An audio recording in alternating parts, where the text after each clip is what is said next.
сынақтың қатысушылары, Кыргыз Республикасының Ички иштер министрлигинин курамындагы милициянын атайындалган бөлүктүн мына бүгүн биз туп-туура 25 жылдыгын белгилеп отурабыз.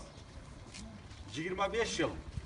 Бул мындай айтканда оңой айтылганы менен бул дата Кыргыз Республикасынын биздин мамлекетибиздин эгемендүүлүк алганына дагы шайкеш келип, биздин мамлекетибиз жаңы өнүгүүнүн жолуна түшкөн учурда өз башынан кандай гана кыйынчылыктар өткөзбөсүн, кандай гана учур болбосун, ошол кыйынчылыктарды, ошол оор күндөрдү элибиздин башына караңгы түн түшкөндө дагы ушул жерде турган чыныгы атуулдар өздөрүнүн жанын аябастан, өздөрүн ойлобостон ушул азыркы учурдагы жергебизде дайыма тынчтык, азыркында туруктуулук болуш үчүн салган салымыңар өтө чоң деп айтсам жаңылышпаймын.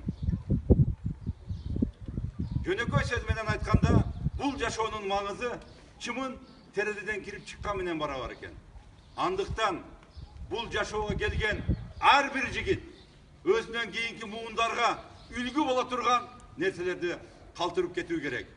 Ушул жерде турган ар бир жоокер, жөнөкөй сержанттан баштап полковник званиясына чейин жеткендер, мен ойлойм, сиздер аркаңыздардан из калтырып кеттиңер.